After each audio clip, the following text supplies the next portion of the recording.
సుముఖచ్చ ఏకదంతచ్చ కపిలో గజకర్ణకః లంబోదరచ్చ వికటో విఘ్నరాజో గణాధిపః ధూమకేతుర్గణాధ్యక్షపాలచంద్రో గజాననం వక్రతుండ శూర్పకర్ణ హేరంబ స్కందపూర్వజః ఆపదామపహర్తారం ధాతారం సర్వసంపదాం లోకాభిరామం శ్రీరామం భూయో భూయో నమామ్యహం. పూజంతం రామ రామేతి మధురం మధురాక్షరం ఆరుష్య కవితా శాఖాం వందే వాల్మీకి కోకిలం.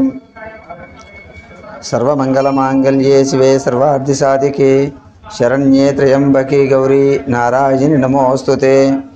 వందే శంభో మాపదం సురగరం వందే జగత్కారణం వందే పన్నగభూషణం మృగధరం వందే పశూనాం పతిం వందే సూర్యశశాంకవన్హినైనం వందే ముకుందప్రియం వందే భక్తజనాశ్రయించ వరదం వందే శవం శంకరం.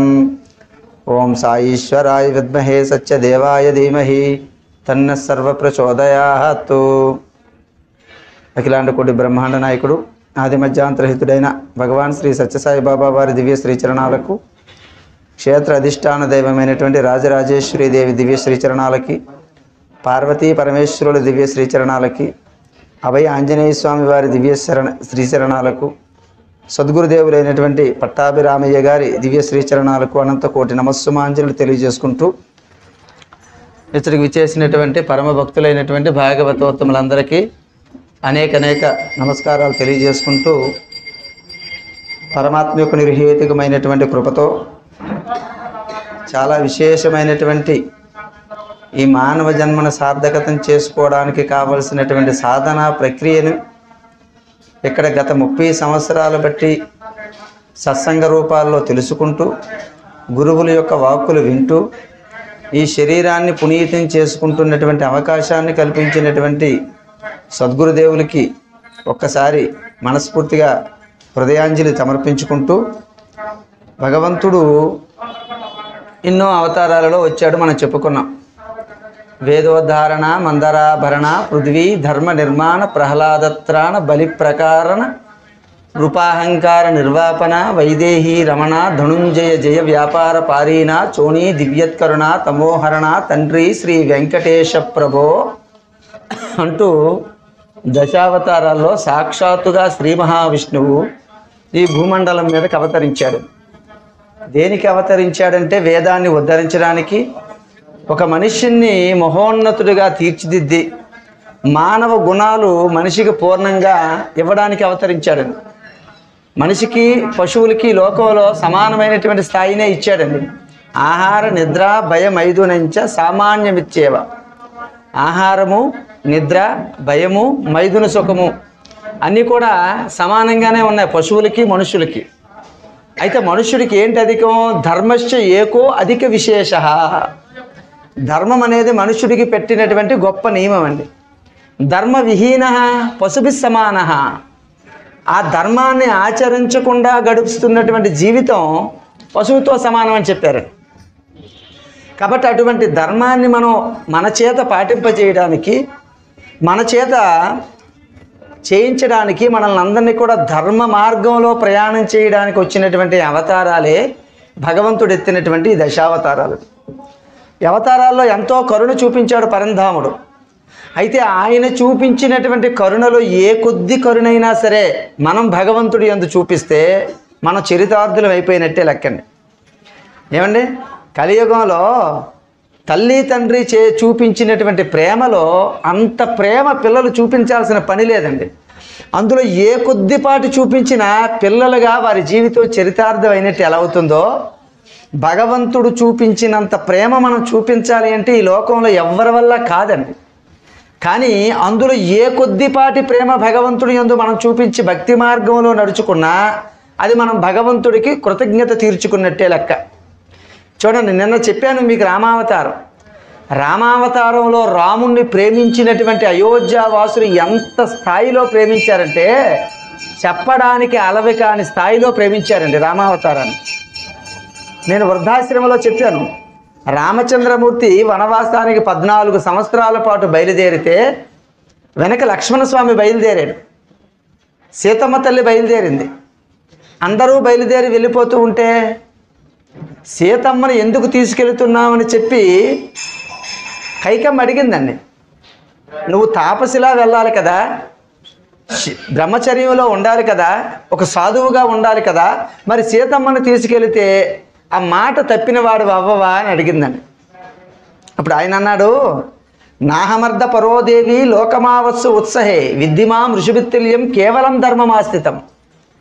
ధర్మం కోసం రాముడు పాటుపడతాడు తప్ప భౌతికమైనటువంటి భోగాల కోసం రాముడు పాటుపడేవాడు కాదమ్మా అని చెప్పి 14 సంవత్సరాల పాటు సీతమ్మని పక్కన ఉంచుకున్న ఆజన్మ బ్రహ్మచర్యంలోనే ఉంటానని చెప్పాడండి. 14 సంవత్సరాలు సీతమ్మ పక్కనే ఉంటుంది, కానీ నేను బ్రహ్మచర్యంగా నిలబడతాను, సాంసారిక జీవితాన్ని నేను అనుభవించానని చెప్పిందండి. అయోధ్యావాసులందరూ చాలా బాధపడిపోయారు. అయ్యో, రాముడికి ఇంక అప్పుడే పెళ్ళయింది, వనవాసానికి వెళ్ళిపోతున్నాడు, భార్య ఉన్న లేనెట్టు కింద లెక్క, బ్రహ్మచర్యంలో ఉండాలి అని చెప్పి అయోధ్యవాసులు ఎంతగానో బాధపడ్డారు. బాధపడి తిరిగి వచ్చేటప్పుడు రామచంద్రమూర్తి అందరినీ చూసిన అయోధ్యలో 13 సంవత్సరాల లోపు పిల్లలు రామచంద్రమూర్తికి కనబడలేదు. ఎందుకు కనబడలేదు? అప్పుడే అక్కడ ఉన్నటువంటి ఒక దంపతులు చెప్పారంట నిలబడి, స్వామి, మాకు వివాహమై 5-6 సంవత్సరాలు అయిపోయింది, మేము చెప్తామయ్యా, ఈ అయోధ్యలో నువ్వు వెళ్ళిన తరువాత నువ్వు వచ్చేటప్పటికి పసిపిల్లలు ఎవరు అయోధ్యలో లేకపోవడానికి గల కారణం ఏంటంటే, నువ్వు వెళ్ళినప్పుడు మీ అమ్మ అడిగింది, సీతమ్మను పక్కన పెట్టుకొని కూడా సంసారం చేయకుండా బ్రహ్మచర్యంలో ఉండగలవా అని చెప్పి మీ తల్లి కైకమ్మ అడిగింది. అరే, నా రాముడికి లేనిటువంటి సంసార సుఖం మాకు కూడా వద్దని చెప్పి అయోధ్యలో ఉన్నటువంటి వాళ్ళెవ్వరూ కూడా నువ్వు వెళ్ళిన తర్వాత సంసారం చేయడం మానేశారయ్యా, అందుకే 13 సంవత్సరాల లోపు పిల్లలు ఎవరు అయోధ్యలో లేకుండా పోయారని చెప్పారండి. ఏమండి, నువ్వు అనుభవించిన సుఖం మేము అనుభవిస్తామా? కాబట్టి నువ్వు సంసారానికి దూరంగా ఉన్నావు, మేము కూడా సంసారానికి దూరంగానే ఉన్నాం. కాబట్టి అయోధ్యలో చిన్నపిల్లలు అన్నవారు నీ కంటికి కనబడకపోవడానికి కారణం. రామచంద్రమూర్తి సంతోషించాడండి, ఆనందపడ్డాడు, దుఃఖపడ్డాడండి. అయ్యో, ఈ ప్రజలు నన్ను ఇంతగా ప్రేమిస్తున్నారా? రామో రామో రామయతి ప్రజానామ భవన్ కదా రామభూతం జగద్భూతం రామో రాజ్యం ఉపాసత్వ. అరే, రాముడంటే ఎంత పిచ్చి విలుకుందే అని చెప్పి రాముడు చాలా సంతోషపడిపోయాడు. అదే సమయంలో వీళ్ళెవ్వరూ సంసారం లేకుండా, వివాహాలైనా సంతానం లేకుండా ఇబ్బంది పడుతున్నారని చెప్పి బాధపడితే రాముడు దృష్టి పడినటువంటి వివాహమైనటువంటి దంపతులందరికీ కూడా సత్సంతానం కలిగిందండి. అంటే భగవంతుడి యందు మనం ప్రేమను చూపిస్తే భగవంతుడు 100 అడుగులు మన కోసం దిగి మన జీవితాన్ని ఉద్ధరించడానికి భగవంతుడు ఎప్పుడూ ఉంటూనే ఉంటాడని చెప్పింది రామావతారం. మరి అటువంటి రామావతారం తర్వాత వచ్చినటువంటి అవతారం బలరామ కృష్ణావతారాలు. చాలా విశేషమైన కృష్ణావతారం. కృష్ణ అంటే ఆనందం. ఎక్కడైతే కృష్ణ నామస్మరణ జరుగుతుందో, ఎక్కడ కృష్ణుడి యొక్క గానం వినబడుతుందో, ఎక్కడ కృష్ణుడిలా మన జీవితాన్ని ఒక్క అడుగైనా సరే వేస్తున్నామో అక్కడ ఆనందకరమైనటువంటి జీవితం దొరుకుతుందని చెప్పి మనకు భాగవతం చెప్పింది. కృష్ణుడు అంటే ఆనందం అనండి. చూడండి, కృష్ణుడు పుట్టికే చాలా రహస్యంతో పుట్టాడండి. ఇక మామూలుగా పుట్టలేదండి. తాను పుడుతున్నానని తెలిసి తన రక్తాన్ని పంచుకు పుట్టినటువంటి 6-7 సంతానం కంసుడి చేతిలో మరణం పాలైపోయారండి. అదిగో ఒక సంతానం గర్భస్రావమై బలరాముడిగా పుట్టాడు. అష్టమ గర్భంలో తాను పుట్టాడండి. ఏమండి, ఒకానొక సందర్భంలో కృష్ణావతారం జరగడానికి గల కారణం ఉగ్రసేనుడు, దేవకుడు 2 అన్నదమ్ములు ఉండేవారు. ఉగ్రసేనుడు కొడుకు కంసుడండి, దేవకుడుకు కూతురు దేవకి అండి. వీళ్ళిద్దరూ అంటే కంసుడు దేవకి పెరగడంలో ఇద్దరు తండ్రులు వేరైనప్పటికీ కూడా మనసులు ఒకటే. సొంత చెల్లెల్లా చూసేవాడండి దేవకిని. చిన్నాయన కూతురైనా సరే సొంత చెల్లెల కన్నా ఎక్కువగా ప్రేమించేవాడు. ఆ దేవికి వసుదేవుడితో వివాహం జరిగిందండి.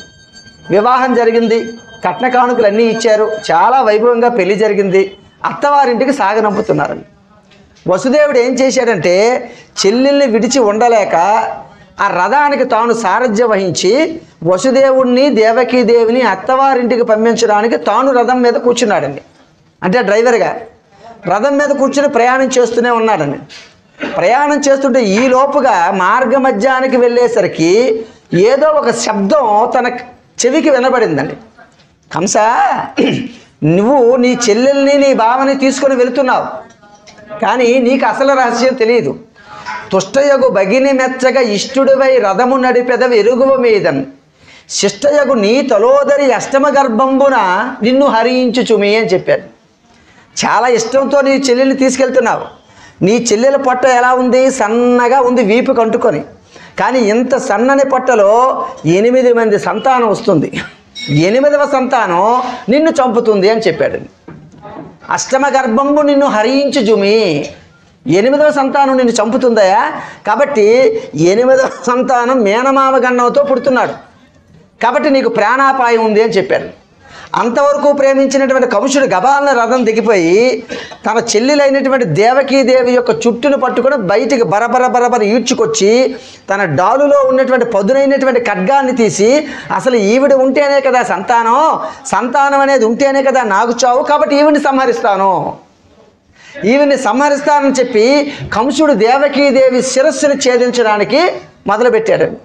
ఎప్పుడైతే శిరస్సును ఛేదించడానికి మొదలుపెట్టాడో దేవకీదేవి ఎంతగానో ప్రాధేయపడిందండి. అన్నా, ఒక చెల్లెల్ని అన్న చంపడం అనేది ఈ లోకంలో ఎక్కడా జరగకూడని పని. ఎందుకంటే అన్నదమ్ముడు చెల్లెల యొక్క యోగాన్ని కోరుకోవాలి, క్షేమాన్ని కోరుకోవాలి తప్ప చెల్లెలు బ్రతుకుకి ఇబ్బంది కలిగించినటువంటి ఏ పని ఈ లోకంలో అన్నదమ్ముడు చేయకూడదు. అన్నవు నీవు చెల్లెలకి అకట మాడలు చీరలిచ్చుటో మన్నడ చేయుటో మధుర మంజుల భాషలను ఆదరించుటో చేయుటు గాని మిన్నెల మోతలే నిజము మేలిని చంపకమన్నా మాని రావన్నా సహింపకమన్నా వేడదనన్నా కరుణింపమన్నా అని చెప్పి ఇంత ప్రార్థన చేసిందండి. అన్నంటే ఏంటి? ఒకవేళ ఆడబిడ్డ ఇంటికి వస్తే మంచి బట్టలు పెట్టాలి. లేదు బట్టలు పెట్టవా, ప్రేమగా పక్కన కూర్చోబెట్టుకొని ఏమ్మా నీ జీవితం ఎలా ఉంది, బాగుందా, ఏమైనా ఇబ్బంది అయితే నేను ఉన్నానమ్మా, నువ్వేం బెంగ పెట్టుకోకు అన్న మధురమైనటువంటి మాటలు మాట్లాడాలి. పసుపు కుంకుమలు ఇవ్వాలి, బావమరిది బ్రతుకు కోరాలి. అంతే తప్ప ఏదో శబ్దం వినబడిందని చెప్పి ఆ శబ్దానికి నువ్వు వశుడైపోయి నా పీక తీయడం అనేది ఇది మంచి పద్ధతి కాదన్నా, నన్ను వేడుకుంటున్నానన్నా, నువ్వు నాకు ప్రాణాన్ని నిలబెట్టమ్మా అని చెప్పి ఎంతగానో అన్న అన్న అన్న అంటూ ప్రాధేయపడిందండి. అయినా సరే కంసుడు తన ప్రాణాన్ని నిలుపుకోవడానికి అంతగా ప్రేమించినటువంటి దేవకీదేవిని సంహరించడానికి కూడా వెనుకాడలేదండి. వెనుకాడకపోతే వసుదేవుడు దిగాడు. బావా, ఏదో ఒక శబ్దం వచ్చిందని చెప్పి నీకు మరణం వస్తుందని చెప్పి నీ రక్తాన్ని పంచుకు పుట్టకపోయినా నువ్వు రక్తాన్ని పంచుకు పుట్టినంతకన్నా అధికంగా ప్రేమించిన నీ చెల్లిని చంపుతావా? అందులోను కాళ్ళ పారాని కూడా ఆరలేదు. వద్దు, నువ్వు ఆ పని చేయకు. నీకు 8వ సంతానం కదా, నీకు ప్రాణానికి ఇబ్బంది. నేను మాటిస్తున్నాను, నాకు పుట్టినటువంటి పిల్లాన్ని రక్తపు మడుగులో ఉంటుండగానే నీ చేతిలో పెట్టేస్తాను. పిల్లాడి వల్ల కదా చావు, మా వల్ల కాదు కదా, కాబట్టి నీకు నచ్చినట్టుగా నువ్వు చెయ్యి అని చెప్తే కంసుడు అన్నాడు, ఈ మాట నేను ఎలా నమ్మడం? ఏమండి, రేపన్న రోజు నీకు పిల్లాడు పుడితే మాతృవాత్సల్యం పితృవాత్సల్యం కలుగుతుంది. పిల్లల మీద అమితమైనటువంటి ప్రేమ ఉంటుంది. అయ్యో, నవమాసాలు రక్తాన్ని పంచుకు పుట్టినటువంటి పిల్లాన్ని తీసుకెళ్ళి నీ చేతులతో నువ్వు నా దగ్గరకు తెచ్చి వాళ్ళ ప్రాణాన్ని తీయమంటే నీ మనసు అంగీకరించదయ్యా, కాబట్టి నువ్వు మాట తప్పిపోతే నా పరిస్థితి ఏంటి అన్నాడండి కంసుడు. అప్పుడు వసుదేవుడు చెప్పాడు, నేను ఈ లోకంలో దేనికి భయపడతానో తెలుసా? నిరయమునకు, ప్రాప్త నిగ్రహంబునకు, పదవీహీనతకు, బంధనమునకు, అర్ధభంగమునకు వెరవదేవ బొంకు వెరిచినట్లు అన్నాడండి. నాకు నరకం వస్తుందన్నా నేను భయపడను, నా పదవి పోతుందన్నా భయపడను, నా సంపద పోతుందన్నా భయపడను, ఆఖరికి శరీరంలో ప్రాణం పోతుందన్నా నేను భయపడను.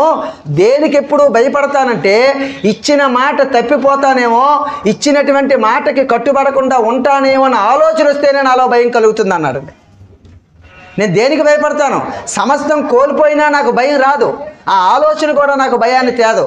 ఒకవేళ ఏ సందర్భం అయినా సరే మాట తప్పిపోతానేమో, ఇచ్చిన మాటను నిలబెట్టుకోలేనేమో అన్న ఆలోచనే నాకు భయాన్ని కలిగిస్తుంది అన్నాడు. కాబట్టి నా మాట నమ్ము, ఖచ్చితంగా నేను పుట్టినటువంటి పిల్లల్ని నీకు తెచ్చిచ్చేస్తాను అన్నాడు. అదిగో మొదటి సంతానం కలిగిందండి. మొదటి సంతానం కలిగేసరికి ఎటువంటి ఆలోచన లేకుండా తిన్నగా తీసుకొచ్చి కంసుడి చేతుల్లో పెట్టాడు. కంసుడు అనుకున్నాడు, బావా, సత్యానికి ఎంతగా కట్టుబడ్డావు నువ్వు, ఇందుకు కదా నిన్ను ప్రేమించింది. అయితే ఒక ఆలోచన చేశాడండి, అసలు అష్టమ గర్భం కదా నన్ను చంపుతుంది, ఈ పిల్లాన్ని నేను ఎందుకు చంపాలి అని చెప్పి పిల్లాన్ని తీసుకెళ్ళిపోమన్నాడు. 8వ సంతానం పుట్టినప్పుడు తీసుకురా బావా అన్నాడండి. ఈ లోపు తేవాల్సిన పనే లేదన్నాడండి. సరే, 1 సంతానం అయిపోయింది, 2వ సంతానం అయిపోయింది, 3వ సంతానం అయిపోయింది, అలా 6 సంతానం అయిపోయారు. 6 అయిపోయారు. ఈ లోపుగా నారద మహర్షి వచ్చాడండి. ఎక్కడికి వచ్చాడు? కంస మహారాజు యొక్క సభకి.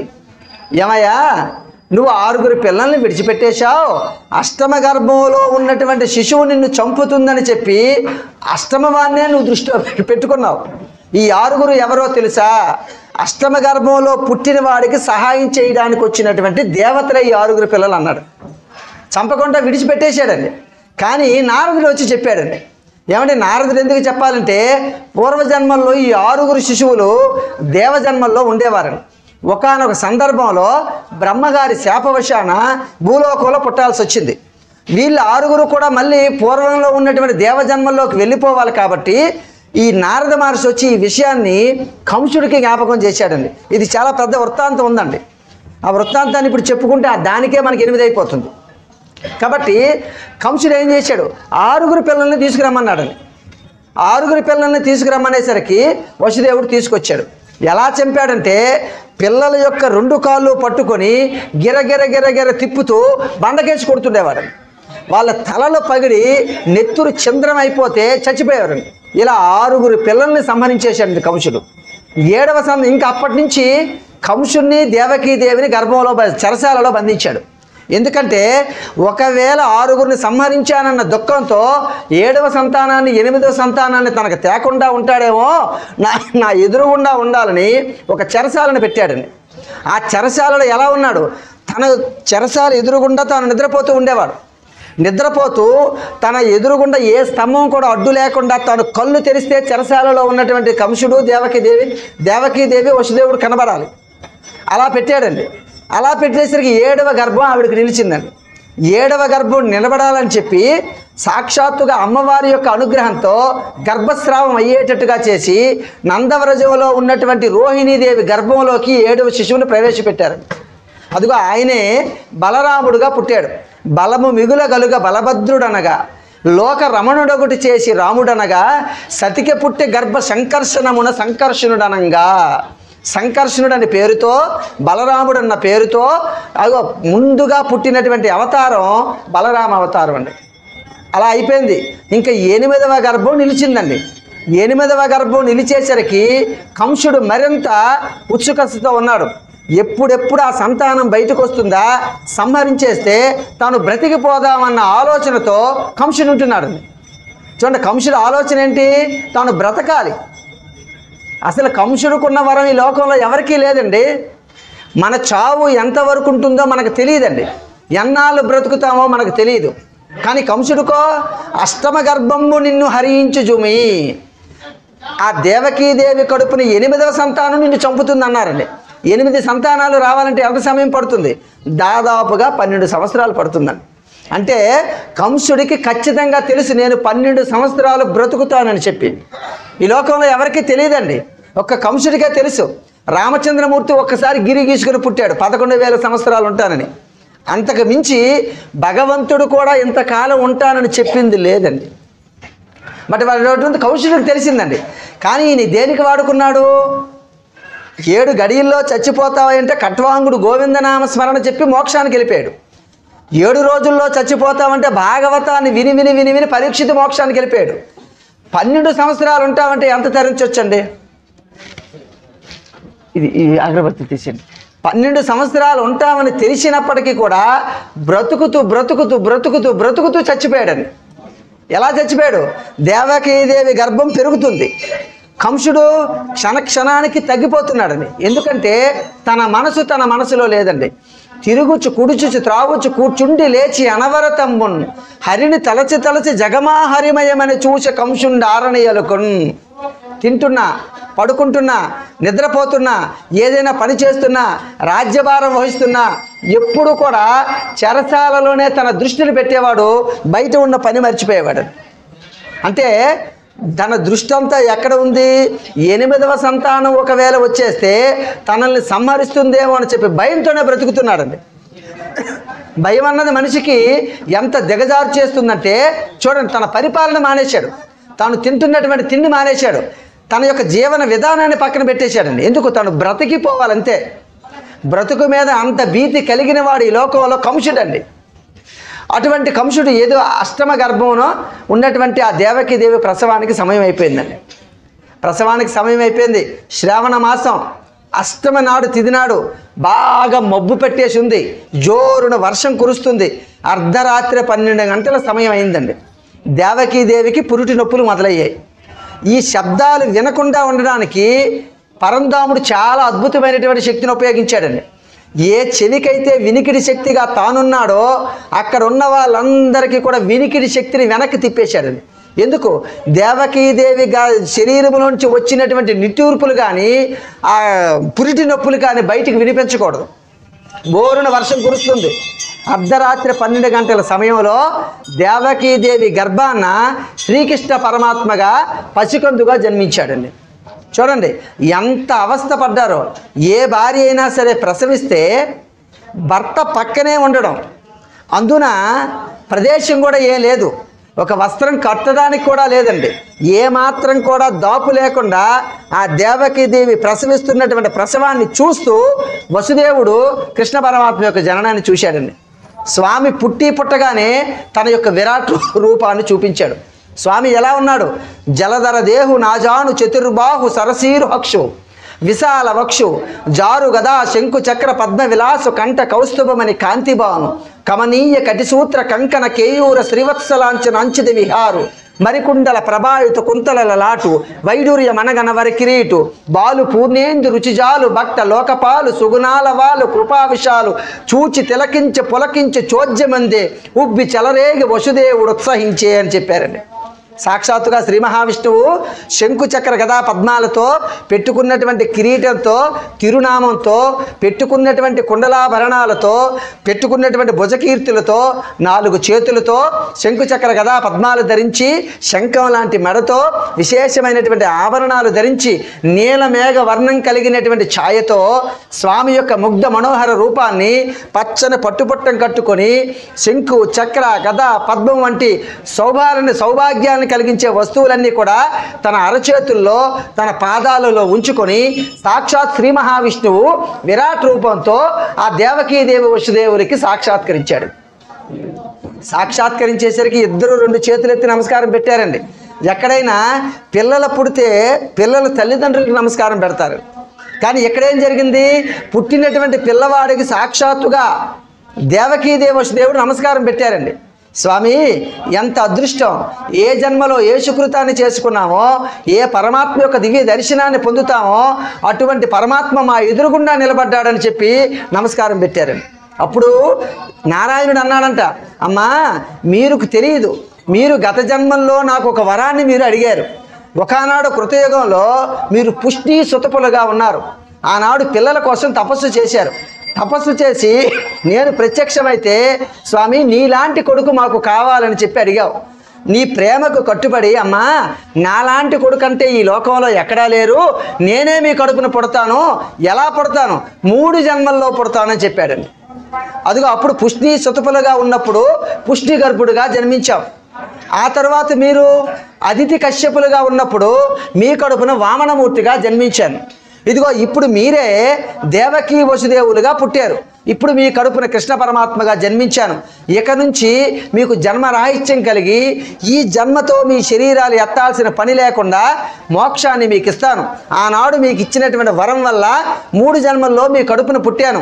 ఈ జన్మలో మీకు విరాట్ రూపాన్ని చూపించాను కాబట్టి ఇక మీరు హాయిగా ఉన్నన్నాళ్ళు ఉండి మోక్షానికి వెళ్ళిపోండి. నేను ఇక్కడ ఉండవలసిన వాడిని కాదు. ఈ లోకాన్ని భక్తి మార్గంలో నిలపడానికి వచ్చినటువంటి అవతారం కృష్ణావతారం అని చెప్పాడు. కృష్ణావతారం ఎందుకు వచ్చింది? కేవలంగా మనుషుల్ని భక్తి మార్గంలోకి తిప్పడానికి మాత్రమే వచ్చిందండి. అసుర సంహారం చేయడానికి రాలా. శిశుపాల దాక్షిరోక్తుల్ని సంహరించాలంటే స్వామికి తన చక్రాన్ని విడిచిపెడితే చాలండి. కానీ ఎందుకు స్వామి అన్నాళ్ళున్నాడు? పరిపూర్ణ ప్రేమావతారంగా ఈ లోకానికి భక్తిని నిలపాలి. భక్తి మార్గాన్ని చెప్పాలని చెప్పి నారాయణుడు అప్పుడు ఏం చేశాడంటే అక్కడ దేవకీదేవి గర్భాన ఉన్నటువంటి ఆ శిశువు కాస్త నిన్ను నా శిరస్సులో పెట్టుకొని నీ శిరస్సు మీద పెట్టుకొని ఆ యమునా నది తీరం దాటించి నందవ్రజంలో నందుడు యశోదలు ఉన్నారయ్యా, వాళ్ళ కడుపున నన్ను పుట్టేటట్టుగా అక్కడ పెట్టు, వాళ్ళకి సంతానం కలిగింది, ఆ సంతానాన్ని తెచ్చి ఇక్కడ పెట్టు అన్నాడండి. అదిగో ఆ నందుడు ఏం చేశాడంటే తన హృదయంలో నారాయణుని పెట్టుకున్నాడండి. ఎప్పుడైతే హృదయంలో నారాయణుని పెట్టుకున్నాడో తాను అంతవరకు గొలుసులతో బంధింపబడి ఉన్నాడండి. కంసుడు భయపడి చెరసాలలో పెట్టినా ఒకవేళ ఏ ఆపద వస్తుందేమో అని చెప్పి కాళ్ళకి చేతులకి గొలుసులతో బంధనాలు వేశాడండి.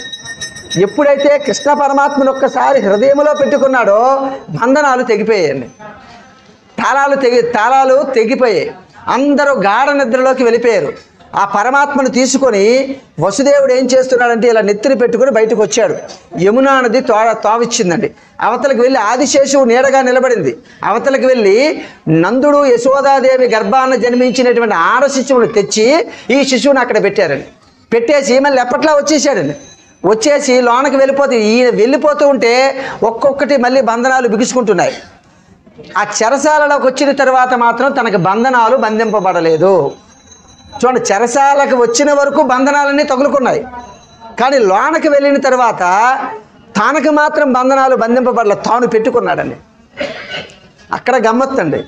చూడండి, బంధనాలు బంధింపబడితే విడిపించేవాడు అక్కడ ఉండాలి, కానీ మనం పెట్టుకుంటే ఎప్పుడు కావాలంటే అప్పుడు తీసేయచ్చండి. వసుదేవుడు కృష్ణ పరమాత్మ తన గర్భాన్ని పుట్టిన తర్వాత బంధనాన్ని తానే పెట్టుకున్నాడు. ఎందుకు? ఎప్పుడు కావాలంటే అప్పుడు తీసుకోవచ్చండి. భగవంతుని హృదయంలో పెట్టుకుంటే బంధనం నిన్ను బంధించదు అని చెప్పారండి. ఏ బంధనం నిన్ను బంధించదు భగవంతుని హృదయంలో పెట్టుకున్న వాడికి. అక్కడ కృష్ణ పరమాత్మ ఎప్పుడైతే వచ్చాడో కంసుడు లేచాడండి. లేచాడయ్యా అష్టమ గర్భం వచ్చింది అని చెప్పారు. చూసేసరికి ఆడపిల్ల ఎంతగానో బ్రతిమలాడింది. అన్నా, మగపిల్లవాడు కదా నీ ప్రాణాన్ని తీస్తానన్నావు, ఆడపిల్లని చంపకన్నా అని చెప్పి బ్రతిమలాడినా ఆ రెండు చేతులు కాళ్ళు పట్టుకొని బండకేసి కొట్టాలని చూశాడండి. వెంటనే ఆవిడ పైకి వెళ్ళిపోయింది. అమ్మవారి కదని యోగమాయ పైకి వెళ్ళిపోయి చెప్పింది, ఒరే దుష్టుడా, ఏ మనిషి అయినా ఈ లోకంలో పుట్టేవాడు ఖచ్చితంగా శరీరాన్ని విడిచిపెడతాడు. అది తెలుసుకోకుండా 12 సంవత్సరాల ప్రాయం ఉందని తెలిసినా, 12 సంవత్సరాల ఆయు ప్రమాణం నీకు ఉంటుందని తెలిసినా ఏమాత్రం లెక్క చేయకుండా పసికందుల్ని సంహరించావు, విశేషమైనటువంటి హింస చేశావు. అదిగో నిన్ను సంహరించడానికి నీ మృత్యువు ఇంకొక దగ్గర పెరుగుతుందని చెప్పేసిందండి. చెప్పేసి వెళ్ళిపోయారు. కృష్ణ పరమాత్మ ఇక్కడ పెరుగుతున్నాడండి. చాలా సంతోషించారు. ఎందుకంటే కృష్ణ పరమాత్మను చూసేసరికి రామచంద్రమూర్తిని అయోధ్యవాసులు చూసి ఎంత పులకించిపోయారో నందవ్రజంలో ఉన్నటువంటి వాళ్ళందరూ కూడా అంత పులకించిపోయారంటండి. అమ్మా, నందుడికి యశోదకి పిల్లాడు పుట్టాడంట, నీలమేఘ వర్ణంతో ఉన్నాడంట. అటువంటి వర్ణంతో ఇతపూర్వం ఎవరూ పుట్టలేదు. ఎందుకంటే ఆయన ఛాయే వేరండి, ఆయన రూపమే వేరు. అటువంటి రూపంతో ఎక్కడా పుట్టుకన్నది లేదమ్మా, ఒక్కసారి అందరం చూద్దామని చెప్పి వచ్చేవారంట. అయితే ఈలోపు కంసుడు ఏం చేశాడు? రాక్షసులందరినీ పిలిచాడండి. అందరితో స్నేహమే కంసుడికి. కంసుడితో ఎవరెవరికి స్నేహం? ఎవరైతే అప్పటికి రాక్షసులు ఉన్నారో వాళ్ళందరితో స్నేహం. జరాసంధుడు, శిశుపాలుడు, దంతభక్తుడు వీళ్ళందరూ కృష్ణుడితో బంధువులైనప్పటికీ కంసుడితోనే స్నేహంగా ఉండేవాళ్ళని. స్నేహంగా ఉండి వీళ్ళ జీవితాలు ఎలా సాగుతున్నాయి. ఇక నుంచి ఈయనకేం భయం పట్టుకుంది? ఎక్కడెక్కడ పసిపిల్లలు పెరుగుతున్నారో వాళ్ళని సంహరించేయాలి. పసిపిల్లలు అన్న వాళ్ళు ఎక్కడున్నా సంహరించేయాలని చెప్పేశారండి. అదిగోండి, పోతన అనే రాక్షసుని ముందు పంపించాడండి. పోతనా సంహారం. కన్నులు తెరవని కడు చిన్న పాపడై దానవి చనుబాలు త్రావి చంపే. అసలు కళ్ళు తెరవనటువంటి రోజుల్లోనే పోతనా సంహారం చేసేసాడండి. చూడండి, పోతన అందరితో పాటుగా వస్తుందండి కృష్ణుడిని చూడడానికి. అందరూ కూడా చూస్తున్నారు, సంతోషపడిపోతున్నారు. ఈ లోపుగా దేవకి యశోదాదేవి ఏదో పని మీద బయటికి వెళ్ళిందండి. ఏడుస్తున్నటువంటి కృష్ణ పరమాత్మను చూసి ఈవినికి పాలిస్తాను నేను, అమ్మ నాకు అవకాశం కల్పించంటే పోతన పాలివ్వడానికి సిద్ధపడిందండి. కృష్ణుడికి తెలిసి వచ్చింది పోతన అనే రాక్షసి. ఎందుకంటే తన సైన్యానికి విషాన్ని పెట్టుకొని వచ్చిందండి. ఆ విషం పాలుని స్వీకరిస్తున్నాడండి. పాలుని స్వీకరిస్తూ ఉంటే చూడండి, పిల్లాడు పాలు తాగుతూ ఉంటే తల్లి గుండెల్ని తంటూ ఉంటాడండి. ఎప్పుడైతే ఇలా పాలు తాగుతున్నాడో పోతన యొక్క గుండెల్ని తంటూ ఉంటే ఆ ప్రాణాలు మొత్తం లాగేసిందండి. ప్రాణాలు లాగేస్తే పడిపోయింది పోతన. పడిపోతే అప్పుడుకి కంసుడికి కప్పం కట్టడానికి వెళ్ళినటువంటి నందుడు వస్తూ ఉంటే ఈ భారీ ఆకృతితో పూతన శరీరం అక్కడ ఉందండి. దాన్ని కాల్చడానికి రంపాలతో కోసారండి. ఎంత విశేషమైన శరీరం సూక్ష్మ రూపంలోకి వచ్చేసింది. కోస్తే అందరూ అనుకున్నారంట, రాక్షస స్త్రీ ఎంత కంపు వస్తుందో భరించలేమేమో అని చెప్పి బెంగ పెట్టుకున్నారండి. కాల్చేసరికి సుగంధ పరిమళాలు వెదజల్లినటువంటి గంధపు సువాసన వచ్చిందంటండి. ఏమండి, ఒక రాక్షసుని కాలిస్తే ఎందుకు అంత పరిమళం వచ్చిందంటే తెలిసి పట్టుకుందో తెలియక పట్టుకుందో కృష్ణ పరమాత్మని పట్టుకుంది. కృష్ణుడి యొక్క పాదాలు ఆవిడ గుండెలకు తగిలాయి కాబట్టి ఆవిడలో ఉన్నటువంటి రాక్షసత్వం పోయింది. పరిమళాలు వెదజల్లినటువంటి సుగంధం వచ్చేసిందండి ఆవిడ శరీరం నుంచి. అంటే భగవంతుని హృదయంలో పెట్టుకుంటే మన రాక్షస గుణాలు మొత్తం ఒక్కొక్కటిగా వెళ్ళిపోతాయి. మనం చేయాల్సింది ఏంటి? రాక్షస గుణాలకి నిలయమైనటువంటి హృదయములో భగవంతుని పెట్టుకోవడం. కలియుగంలో ఏది స్థానం? హృదయానికి రాక్షస గుణాలే స్థానం అండి. ఈ పంచేంద్రియాల ద్వారా ఒక్కొక్క గుణాన్ని లోనకి పుచ్చుకుంటూ ఉంటాం. పుచ్చుకోవడం వల్ల ఉత్తమ గుణాలు కలిగినటువంటి ఆత్మలో దుర్గుణాలు చేరిపోయి రాక్షస ప్రవృత్తిలోకి వెళ్ళిపోతూ ఉంటామండి. అక్కడ ఏం కావాలి? భగవత్పాదం కావాలి. పోతననే రాక్షసికి భగవంతుడి యొక్క పాదం తగిలితే తాను విశేషమైనటువంటి పరిమళాలు వెదజల్లినటువంటి శరీరాకృతిలోకి వెళ్ళిపోయి మోక్షానికి వెళ్ళిపోయిందండి. పోతనా సంహారం, శకటాసుర సంహారం, ధేనుకాసుర సంహారం, ఎంతోమందిని సంహారం చిన్నప్పుడే కృష్ణ పరమాత్మ చేసేసేవాడండి. కృష్ణ పరమాత్మకు ఉన్నటువంటి గొప్ప లీల ఏంటంటే వెన్నలు తింటూ ఉండేవాడు. వెన్న ఎందుకు తినేవాడండి? వెన్నంటే మనసుకు ప్రతీక అండి. వెన్న లాంటి మనసు ఉండాలని చెప్పేవాడు. కృష్ణుడు ఏ ఇంటికి వెళ్ళినా వెన్నక పట్టినటువంటి చీమలు ఏరుతూ ఉండేవాడంట. ఆ తల్లి అనేదంట, ఒరే నీకేం కర్మరా, మన ఇంట్లో బోల్డంత వెన్న ఉంది కదా, ప్రతి ఇంటిలోకి వెళ్ళి వెన్నలకు పట్టినటువంటి చీమలను ఏరడానికి నీకేం కర్మ అంటే అప్పుడు కృష్ణ పరమాత్మ చెప్పాడంట, అమ్మా వెన్న అంటే మనుషుల యొక్క మనసులు, చీమలంటే ఆ మనసుకు అంటుకున్నటువంటి దుర్గుణాలమ్మా. నా లక్షణం ఏంటంటే ఏ మనసుకు దుర్గుణాలు ఉంటాయో ఆ మనసులో ఉన్నటువంటి దుర్గుణాలు ఏరడమే నా లక్ష్యం అని చెప్పాడండి కృష్ణ పరమాత్మ. అందుకే వెన్నను స్వీకరిస్తూ ఉంటాడు. భగవంతుడు దేన్ని స్వీకరిస్తూ ఉంటాడండి? ఏ దుర్గుణం లేనటువంటి వెన్నను స్వీకరించేవాడండి.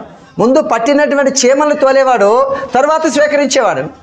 అలాగే ఎవరు భగవంతుని నమ్ముకుంటారో మనలో ఉన్నటువంటి దుర్గుణాలను క్రమక్రమంగా ఆయనే తీస్తాడు.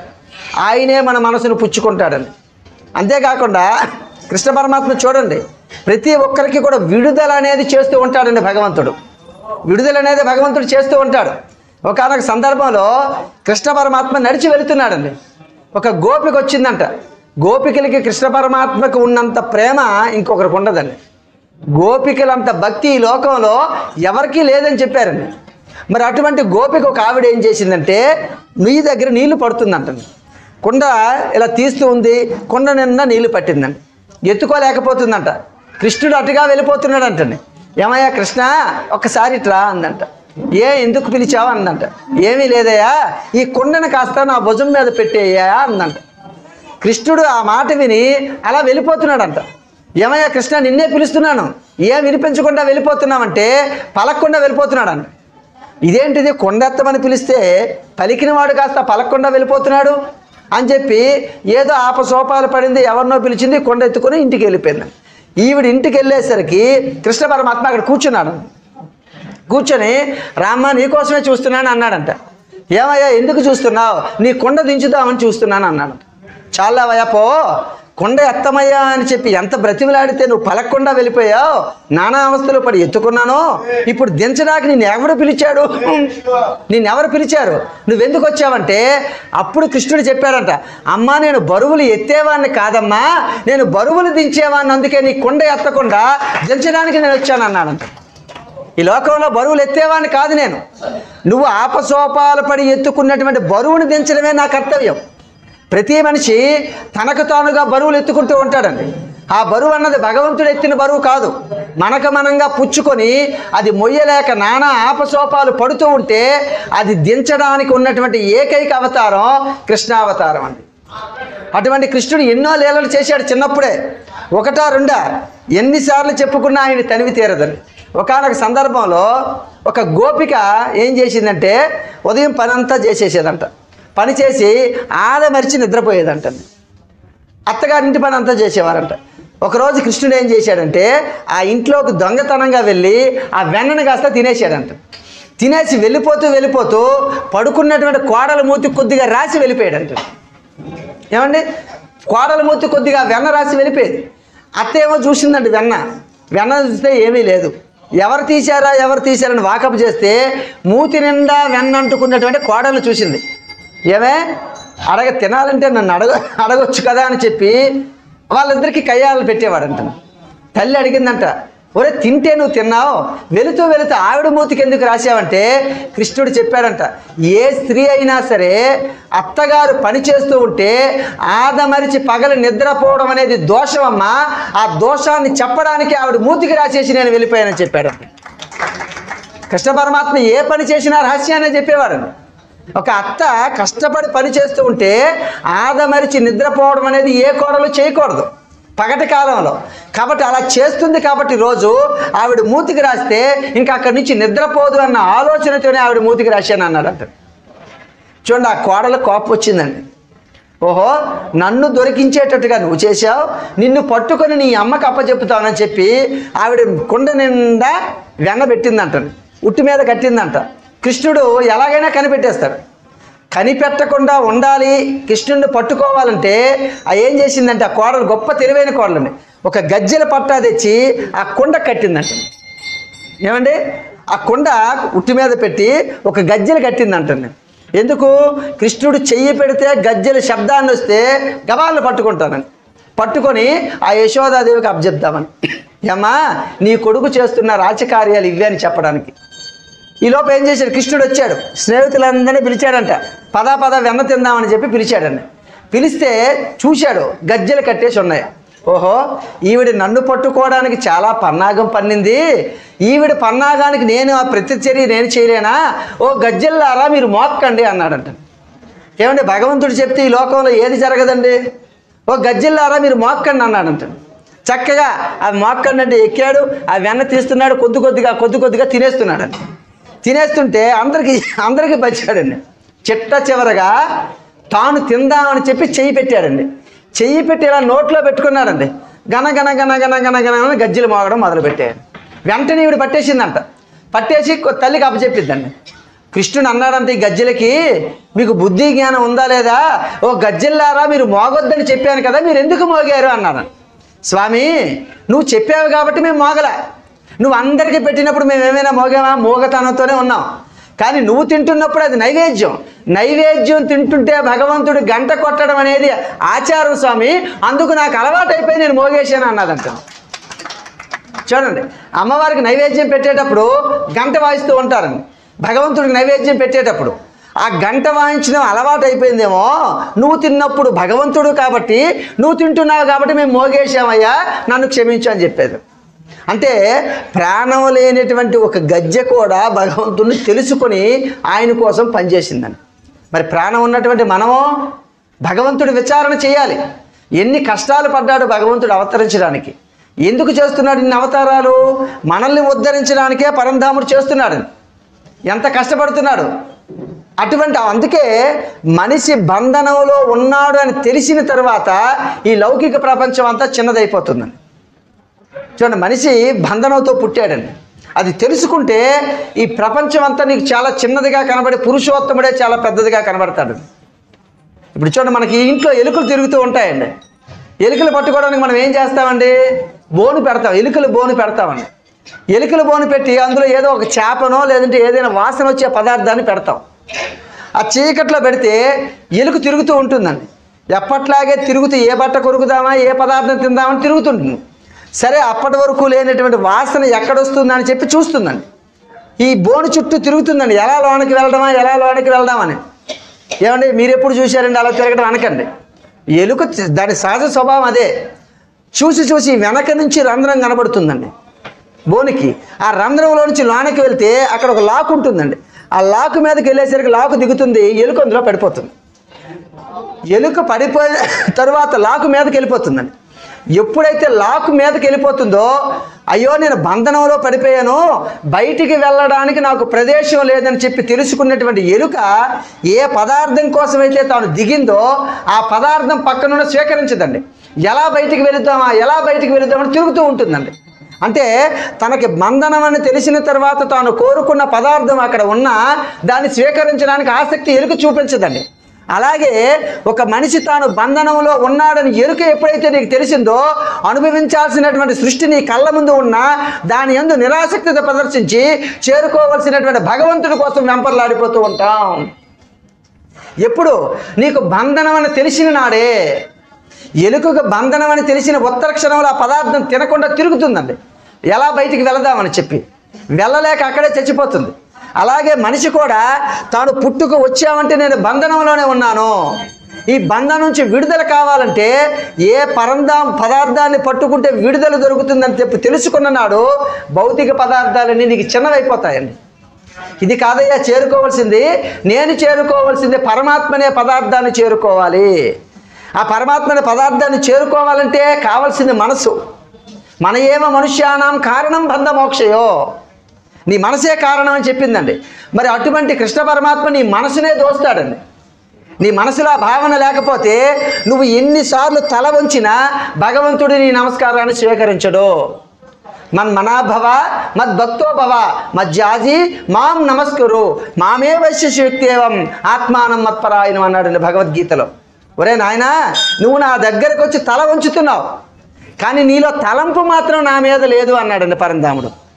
నువ్వు తల అయితే వంచుతున్నావు, నీ వంపు నాకు వద్దురా, నీలో తలంపు నాకు కావాలి అన్నాడండి పరమాత్మ. నువ్వు వంచుతున్నావు, నీ వంపు నాకు వద్దు, నీలో తలంపులు నాకు కావాలని చెప్పి పరమాత్మ చెప్పడం జరిగిందండి. మరి అలా పరమాత్మ పెరుగుతూ వచ్చాడు. అయితే అవతారంలో కొన్ని పనులు చేయాలండి. ఏ పనులు చేయాలి? తాను శిశుపాల దంత్రవక్తులుగా ఉన్నటువంటి జయ విజయుల్ని ఆ జన్మ నుంచి తీసి పూర్వంలో ఉన్నటువంటి జయ విజయులుగా మార్చాలి. యోగక్షేమం వహామ్యహం, తను నమ్ముకున్న వాడిని తాను క్షేమంగా ఉంచుతాడండి. జయ విజయులు 3 జన్మల్లో శత్రువులుగా పుట్టారండి. చెప్పాను కదా, హిరణ్యకశిపులుగా సంహరించిన తర్వాత రావణ కుంభకర్ణులుగా వచ్చారు, రామావతారంలో సంహరించాడు. ఇప్పుడు శిశుపాలుడు దంతవక్తులుగా జన్మించారండి. వాళ్ళిద్దరు కూడా వరసకి అన్నదమ్ములండి. ఎందుకంటే ఇద్దరు చెల్లెళ్ళకి పుట్టినటువంటి వాళ్ళండి. వసుదేవుడి యొక్క చెల్లెళ్ళే శిశుపాలుడు దంతవక్తుల యొక్క తల్లులు. అంటే కృష్ణ పరమాత్మకి చాలా దగ్గర సంబంధం ఉన్నవాళ్ళే. కానీ భగవంతుడితో సంబంధం ఉన్న భగవంతుడిని కాకుండా భౌతికమైనటువంటి భోగాల కోసం వెంపర్లాడారండి. తమ చావు తాము కొని తెచ్చుకున్నారండి. వసుదేవుడి యొక్క చెల్లెలైనటువంటి సాత్వకికి చేదీ దేశాన్ని పరిపాలిస్తున్నటువంటి దమఘోషుడితో వివాహం జరిగిందండి. దమఘోషుడు సాత్వికి వివాహం జరిగితే వాళ్ళకు ఒక సంతానం కలిగిందండి. ఏ పాపమో అష్టవంకరలతో పుట్టాడండి. 4 చేతులు, అందమైన ముఖం కాకుండా వికారమైన ముఖంతో, పొట్టి కాళ్ళతో, పొడుగు అయినటువంటి చేతులతో పుట్టాడండి. తల్లి ఎంతో బాధపడింది. అరే, పుట్టగా సంతానం పుడితే అష్టవంకరలతో పుట్టాడు, వీడిని ఎలా చూపించడం లోకానికి, ఏమండి ఈయన నా కొడుకుని ఎలా చూపించడం అని చెప్పి బాధపడుతున్నారండి. చాలా కాలం ఇలా జరిగిందండి. జరిగిన తర్వాత తాను ఒక మహర్షి యొక్క అనుగ్రహంతో, అమ్మా నీ కొడుకుని చూడడానికి వచ్చిన వాళ్ళందరి చేతుల్లో పెట్టు. ఎవరో ఒక మహానుభావుడు ఉంటాడు, తపశ్శక్తి సంపన్నత కలిగి తాను ఇష్టారాజ్యంగా దాన ధర్మాలు చేసి తన గొప్ప శక్తిని సంపాదించుకున్న వాడు చేతుల్లో పడితే నీ కొడుకు యొక్క అష్టవంకర్లు తీరిపోయి పరమ సౌందర్యవంతుడిగా మారుతాడని చెప్పారు. ఒక మహాత్ముడి చేతుల్లో పడాలి కాబట్టి వచ్చినటువంటి ప్రతి ఒక్కరి చేతుల్లోకి నీ బిడ్డను పెట్టు అని చెప్పిందని అంటూ ఓ మాట అనేసింది. ఎవరి చేతుల్లో అయితే పూర్ణమైన రూపాన్ని పొందుతాడో వాడి చేతుల్లోనే నీ కొడుకు మరణం కూడా ఉందని చెప్పేసింది. చూడండి, ఇప్పుడు 2 బాధలు వచ్చాయి. కొడుకుని ఉద్ధరించుకుందామంటే వాడి చేతుల్లో చావు ఉంటుంది అని వచ్చిన వాళ్ళందరి చేతుల్లో పెడుతుంది, ఎవరి దగ్గర మారడం లేదండి. అదిగో కృష్ణుడు బలరాముడు అనుకున్నారంట, ఒరే మేనత్తకి కొడుకు పుట్టాడంట, అందరూ చూస్తున్నారు, మనం అసలు వెళ్ళలేదు, ఏమనుకుంటాడు మన నాన్న, కాబట్టి ఒక్కసారి వెళ్ళి చూసేద్దాంరా అని చెప్పారని. అదిగో కృష్ణుడు బలరాముడు వచ్చారు, కాళ్ళు కడుక్కున్నారు, చక్కగా ఆతిథ్యాన్ని స్వీకరించారు. ఆ కృష్ణ పరమాత్మ చేతుల్లో ఈ 4 చేతులు ఉన్నటువంటి వాడు, వంకర్లు ఉన్నటువంటి వాడి ఆ శిశుపాలుని చేతిలో పెట్టిందండి. చేతిలో పెట్టేసరికి పూర్ణమైనటువంటి రూపంతో అందంగా మారిపోయాడండి. వెంటనే మారిపోయేసరికి చాలా సంతోషించింది. సంతోషం కొద్ది క్షణాలు కూడా మిగలలేదండి. అయ్యో ఈయన చేతుల్లోనే నా కొడుకు చావు ఉందని చెప్పి గ్రహించిందండి.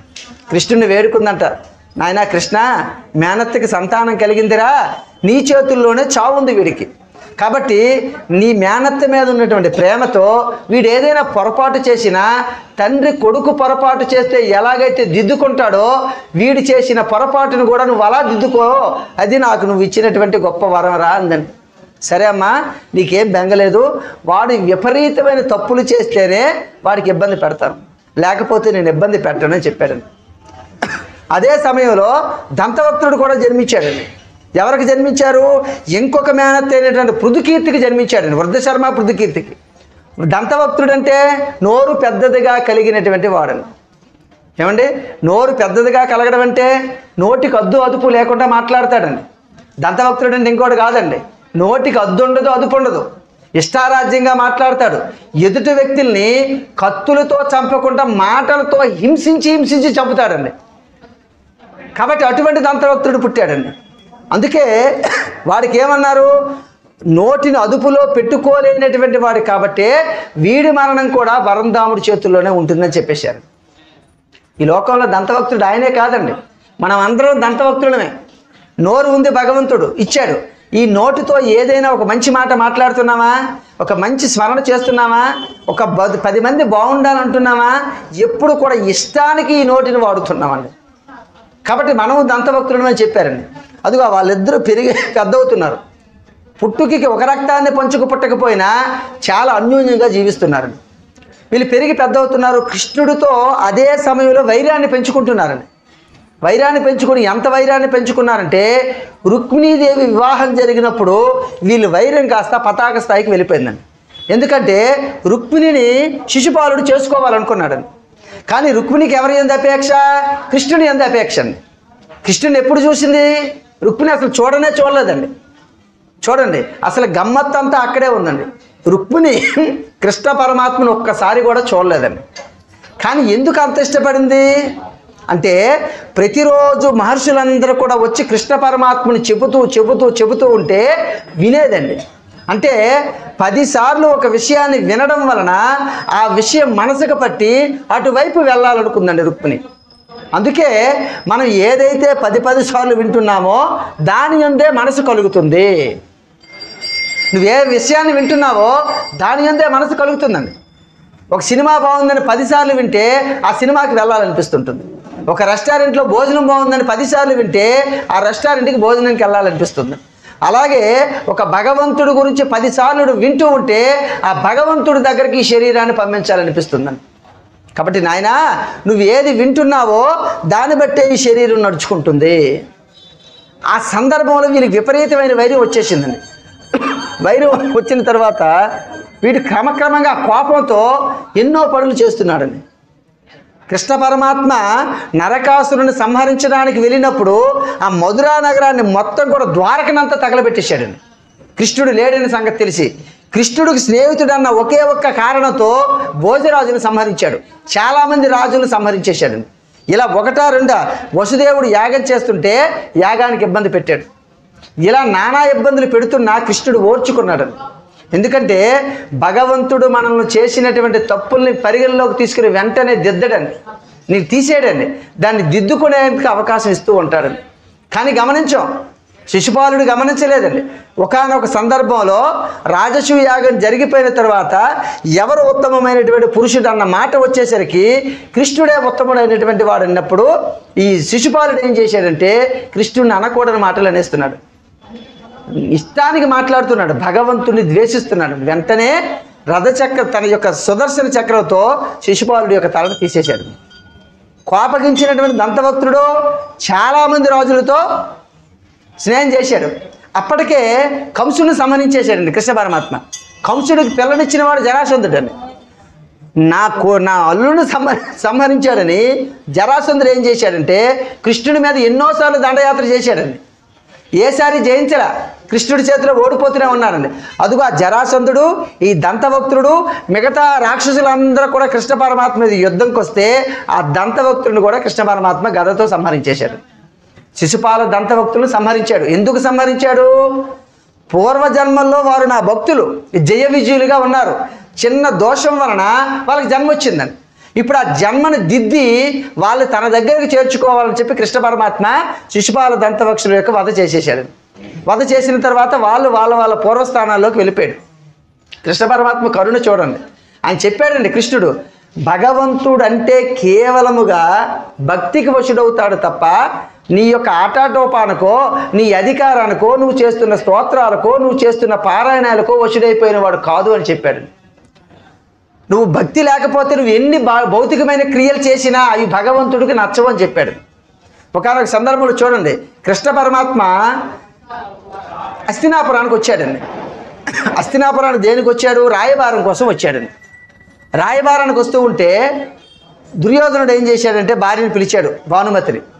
ఏమ్మా, కృష్ణ పరమాత్మ వస్తున్నాడు, ఆయన నేను రాజుని, ఈ భూమండలం అంతా కూడా నా పాదాక్రాంతమై ఉంది కాబట్టి రాచరికంతో సిరి సంపదలతో తొలతూగుతున్నటువంటి నా ఇంటికి భగవంతుడు వస్తాడు, కృష్ణుడు వస్తాడు కాబట్టి పంచభక్ష పరమాన్నాలు సిద్ధం చేయి, వీధి గుమ్మం దగ్గర మంచి ముగ్గులు పెట్టు, ఒక పాత్రలో పసుపు కుంకుమ వేసి పువ్వులు వేసి ఉంచు, కృష్ణ పరమాత్మ వస్తే కాళ్ళు కడిగి ఇంటిలోకి తీసుకొచ్చి మన ఇంట్లో భోజనం పెట్టాలని చెప్పాడంట. భారీ పదార్థాలు వండుతుంది. తరువాత ఎవరున్నారు? ఇల్లు ద్రోణాచార్యుడి ఇల్లు ఉందండి. ఆయన అన్నాడు తన భార్య కృపిని పిలిచి, నేను బ్రాహ్మణుణ్ణి, భగవంతుడు వస్తే బ్రాహ్మణుడి దగ్గరకు వస్తాడు తప్ప వేరే వాళ్ళ ఎవరి దగ్గరికి వెళ్ళడు, భగవంతుడు బ్రాహ్మణ ప్రియ అని చెప్పారు కదా, కాబట్టి మా ఇంటికే వస్తాడని చెప్పి భార్య కృపికి పిలిచి ఆయన మంచి పదార్థాలు వండు, ఇంటి ముందు ముగ్గు పెట్టు, ఇంటి ముందు చెంబుతో నీళ్లు పెట్టి కృష్ణ పరమాత్మ కాళ్ళు కడగడానికి సిద్ధంగా ఉంచు అన్నాడు. ఆ తరువాత ఇల్లు ఎవరిది ఉంది? భీష్ముడి ఇల్లు ఉందండి. నేను కురువృద్ధుణ్ణి, ఎంతో ధర్మం తెలిసినటువంటి వాడిని కాబట్టి కృష్ణుడు నా దగ్గరికే వస్తాడు కాబట్టి మీరు సిద్ధంగా ఉన్నాను తన పరివారానికి చెప్పాడు. ఈ లోపు కృష్ణ పరమాత్మ రానే వచ్చాడండి, దిగాడు. దుర్యోధనుడు భార్యను పిలిచాడు, అదిగో కృష్ణుడు వచ్చేసాడు, రారా బయటికి అని చెప్పాడు. కాళ్ళు కడగడానికి నీళ్లు పట్టుకున్నాడండి. కృష్ణుడు అలా దుర్యోధనుడు దాటి వెళ్ళిపోతున్నాడండి. దుర్యోధనుడు పిలుస్తున్నాడంట, కృష్ణ కృష్ణ ఇదేనయ్యా మా ఇల్లు అంటున్నాడంట. అంటే మరిచి వెళ్ళిపోతున్నాడు అనుకున్నాడు, ఇది మా ఇల్లు అంటే పలక్కుండా వెళ్ళిపోతున్నాడు. వెంటనే ద్రోణుడు ఏం చేశాడు? అదిగో మా ఇంటికే వచ్చేస్తున్నాడు బ్రాహ్మణుని కాబట్టి మీరు సిద్ధంగా ఉండండి అని చెప్పి కృపిని పిలిచాడు, నీళ్లు పట్టుకొని ఉన్నాడండి. కృష్ణుడు ద్రోణుడిల్లు దాటి వెళ్ళిపోతున్నాడండి. కృష్ణ కృష్ణ ఇదిగో మా ఇల్లు అని చెప్పి పిలుస్తున్నాడండి, అయినా పలక్కుండా వెళ్ళిపోతున్నాడు.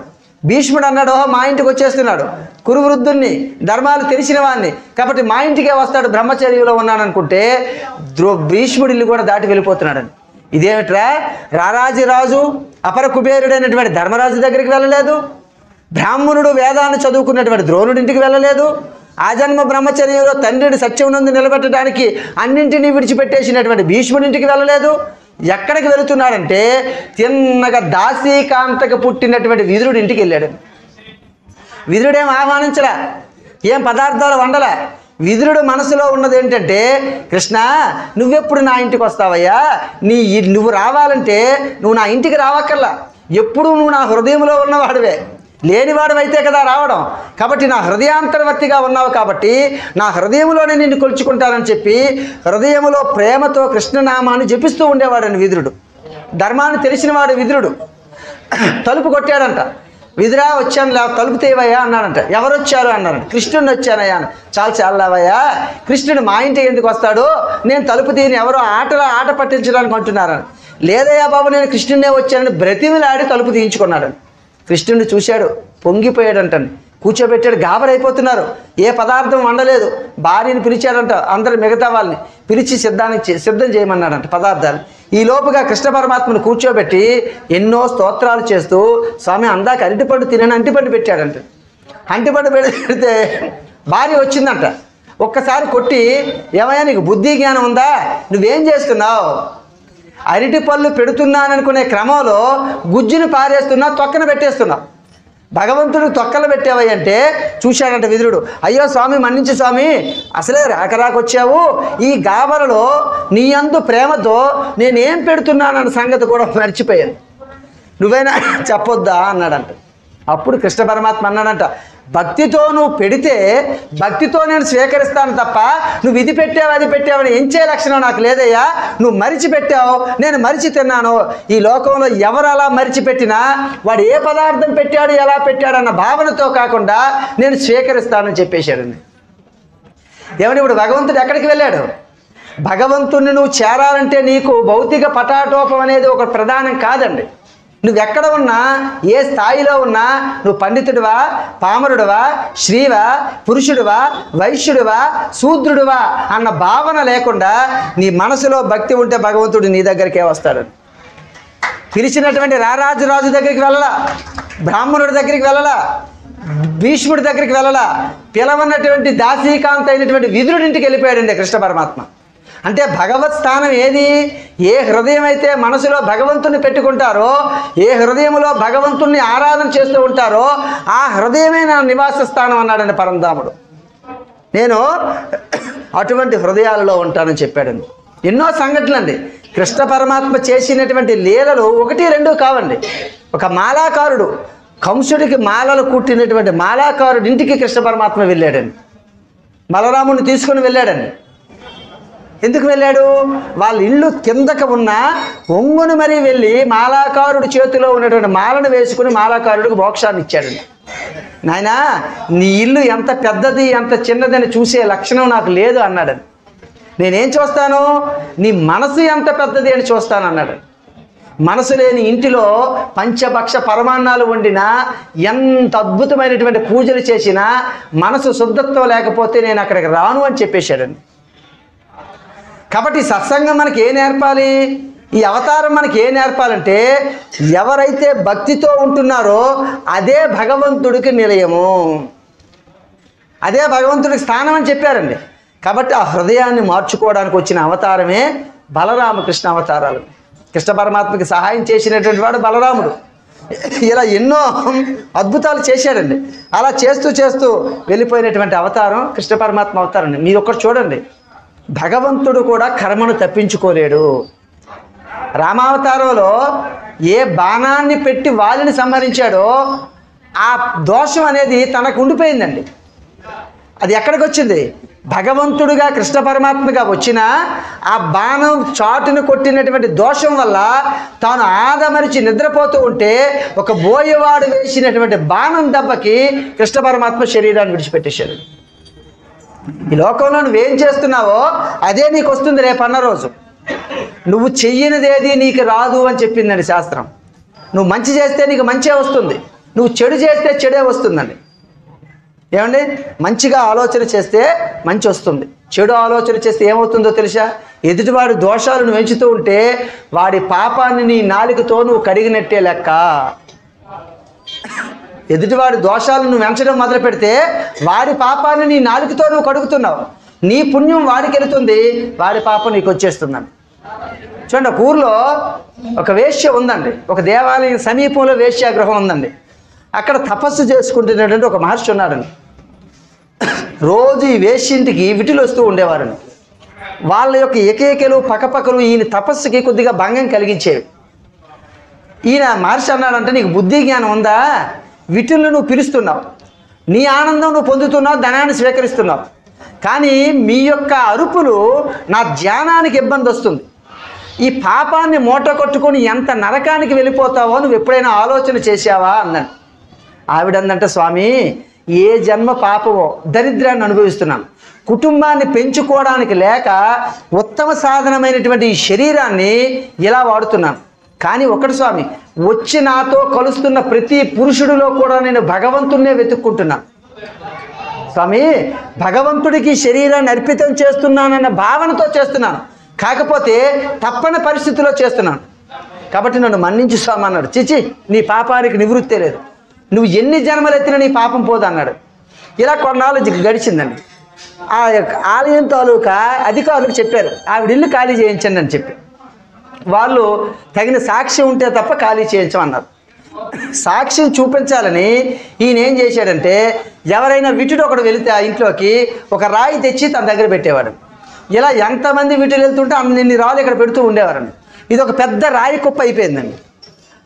ఆ వేశ్య దగ్గరికి వెళ్ళి, చూసావా, నువ్వు ఎంతమంది యొక్క రక్తాన్ని పీల్చి ఎంతమంది యొక్క ధనాన్ని అపహరించావంటే, ఇదిగో ఈ రాళ్ల కుప్ప ఎంతమంది ఎన్ని రాళ్ళు ఉన్నాయో అంతమంది రక్తాన్ని నువ్వు పీల్చేశావు, ఈ పాపం నీకు తగులుతుంది అన్నారు. సరే, ఏదో ఒక రోజు ఆయన చచ్చిపోయాడు, ఈవిడే చచ్చిపోయిందండి. ఈవిడ తిన్నగా ఎక్కడికి వెళ్ళిపోయిందంటే మోక్షానికి వెళ్ళిపోయిందండి. ఈయన శరీరాన్ని విడిచిపెట్టి తిన్నగా నరకానికి వెళ్ళిపోయాడండి. నరక బాధలన్నీ అనుభవిస్తున్నాడంట.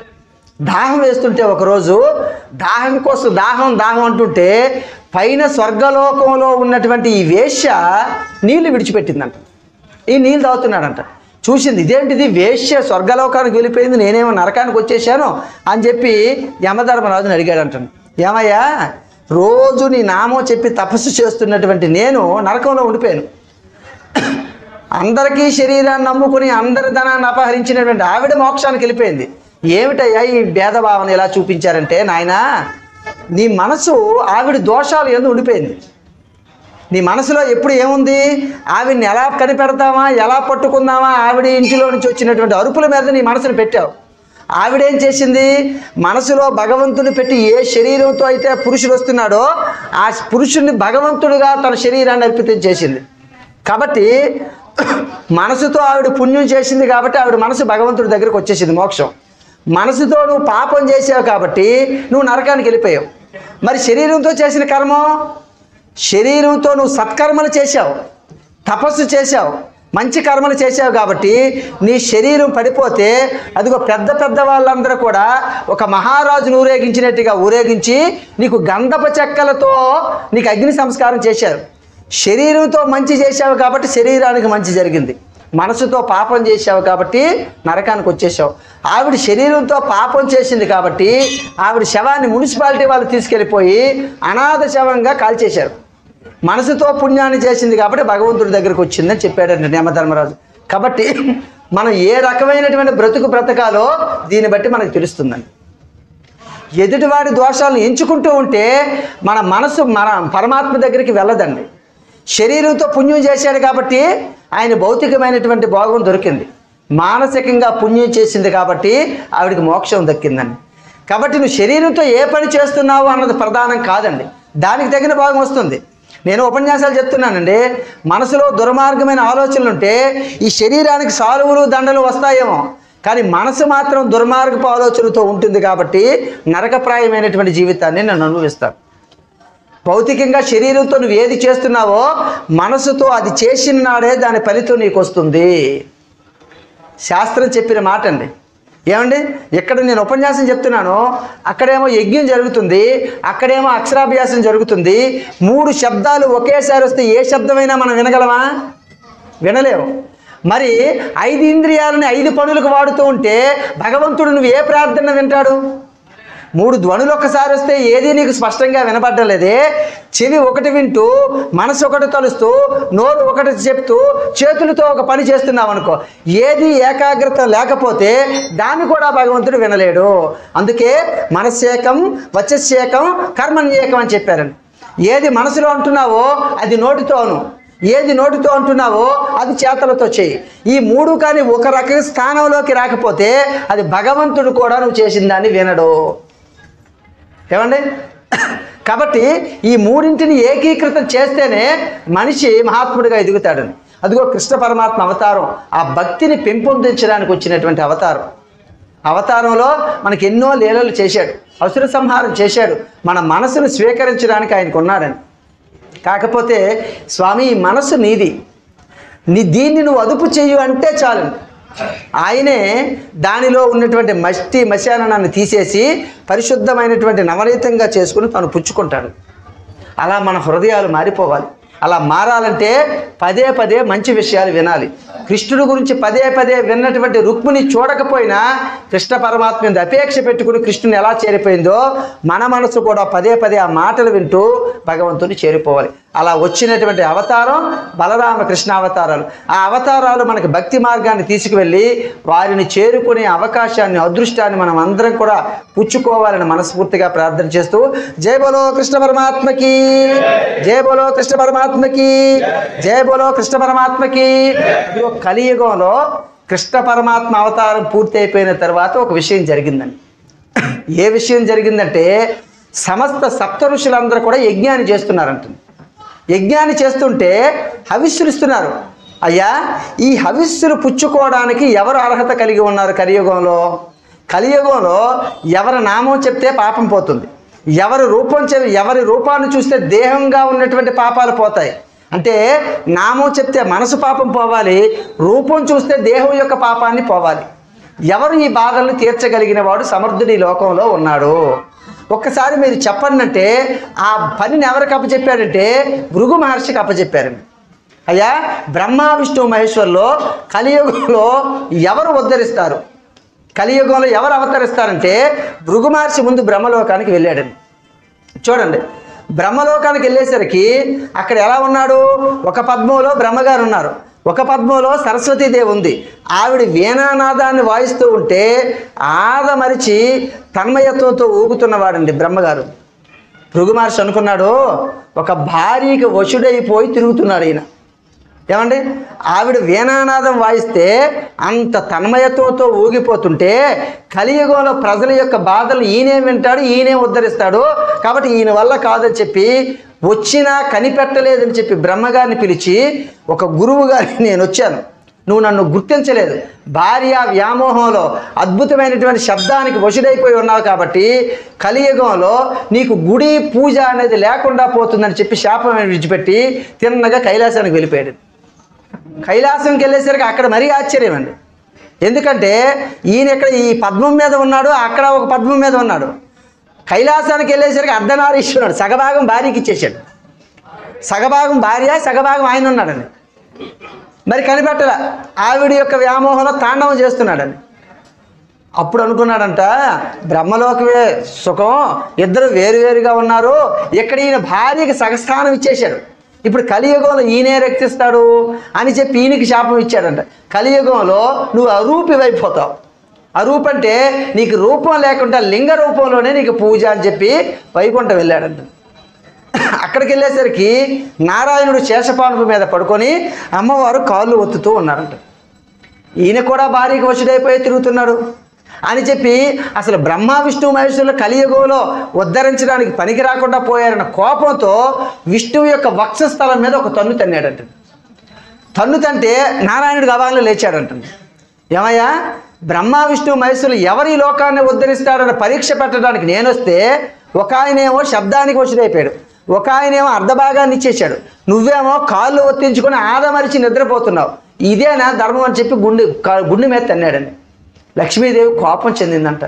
కోపం చెంది అలిగి పుట్టింటికి వెళ్ళిపోయిందండి కొల్హాపూర్. ఈయన ఏం చేశాడంటే, స్వామి నీ శుద్ధమైనటువంటి పాదంతో కఠినమైన నా హృదయాన్ని తన్నావు, నీకెంత కష్టం కలిగిందో నీ కాళ్ళు ఒత్తుతానని చెప్పి కాళ్ళు ఒత్తుతున్నాడండి భృగు మహారాజు కాళ్ళు నారాయణుడు. అదిగో ఆ పాదంలో ఉన్నటువంటి అహంకారం అనే కన్నుని ఒక్కసారి చిదిమేశాడండి. చిదిమేసరికి భృగు మహారాజు అహంకారం మొత్తం పోయిందండి. అయ్యో నారాయణ, ఎంత దోషం చేశానో, అందరికీ శాపవాకులు విడిచిపెట్టేశాను, నీ గుండెల మీద తన్నాను, కాబట్టి స్వామి నా అహంకారాన్ని అణగదొక్కావు, కాబట్టి ప్రజల యొక్క అహంకారాన్ని అణగదొక్కి ప్రజలకు అందరికీ భక్తి మార్గంలోకి తీసుకువెళ్ళగలిగినటువంటి అవతారం కలియుగంలో నువ్వే తీసుకోవాలని చెప్పి భృగు మహారాజు కోరినటువంటి కోరికని నారాయణుడు మన్నించాడండి.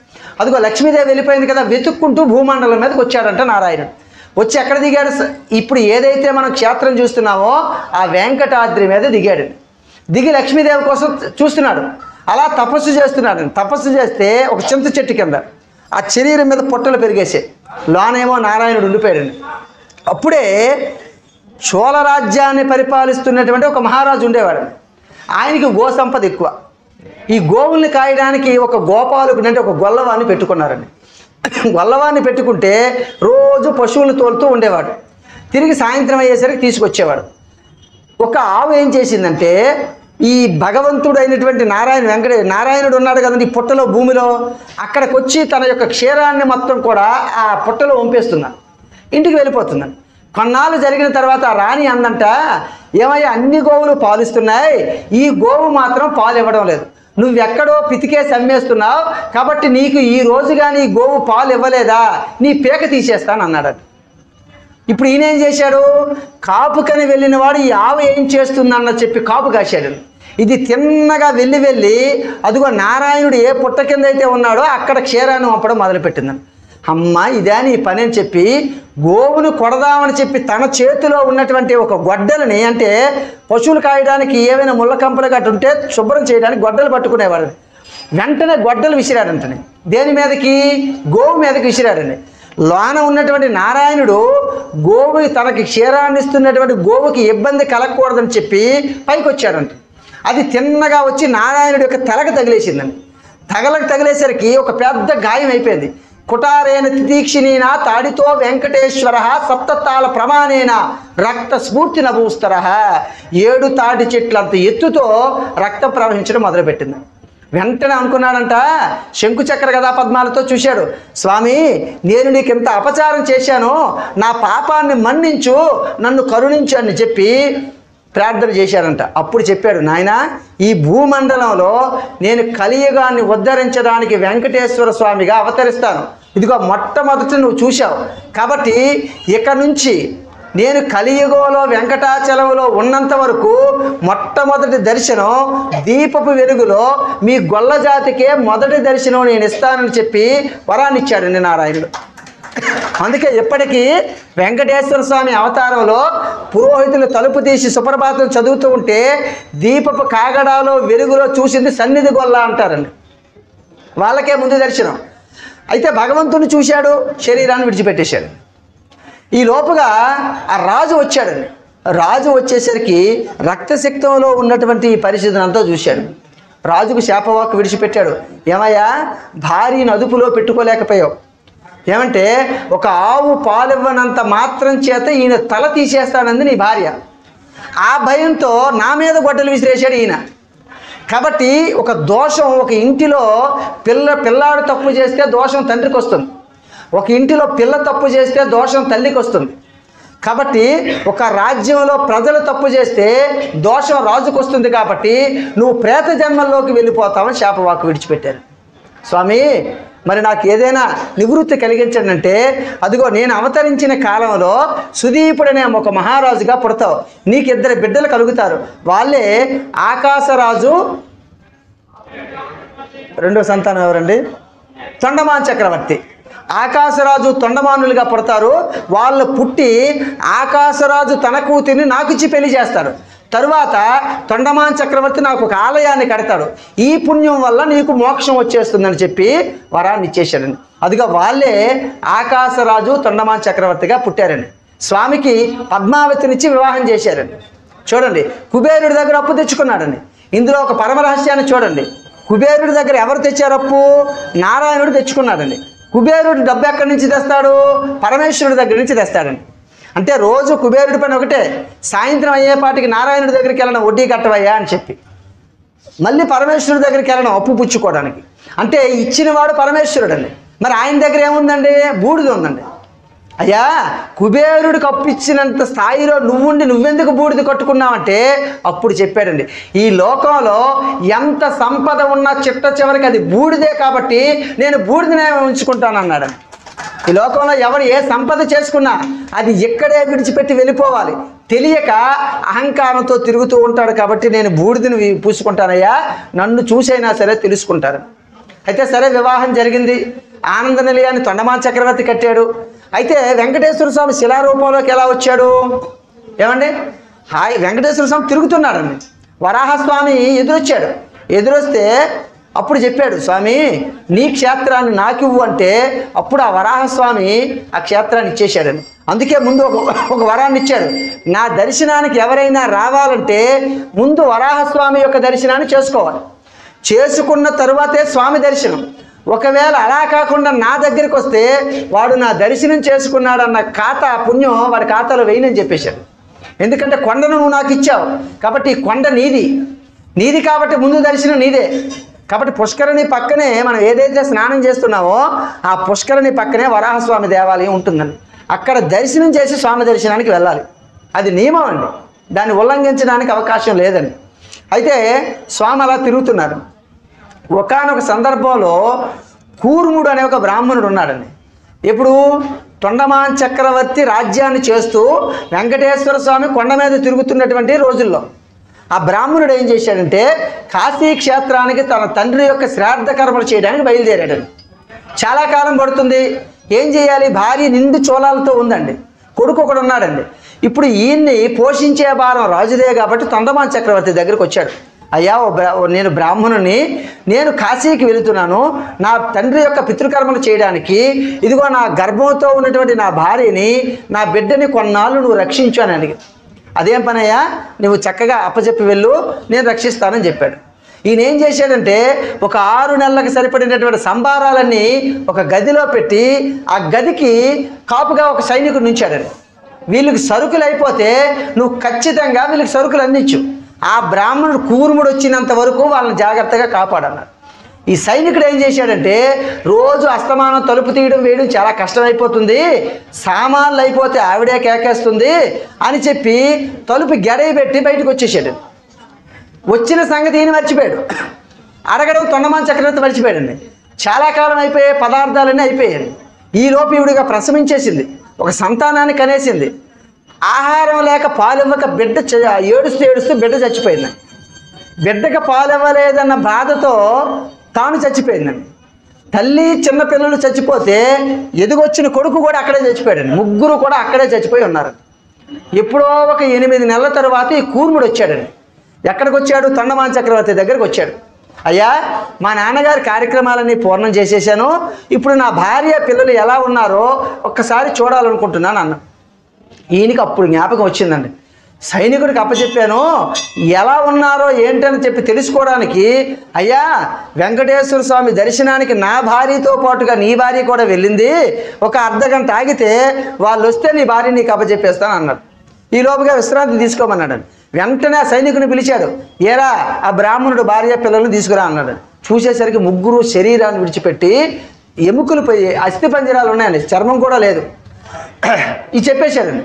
ఈయన బెంగ పెట్టుకున్నాడండి. అయ్యో, ఎంత తప్పిదం జరిగింది, బ్రాహ్మణుడి యందు నేను దోషం చేసేసాను, ఒక పసికందు మరణానికి నేను కారణమైపోయాను, ఒక కుటుంబం అస్తవ్యస్తం అయిపోవడానికి నేను కారణమైపోయానని చెప్పి పరుగుని వెంకటేశ్వర స్వామి దగ్గరికి వెళ్ళాడు.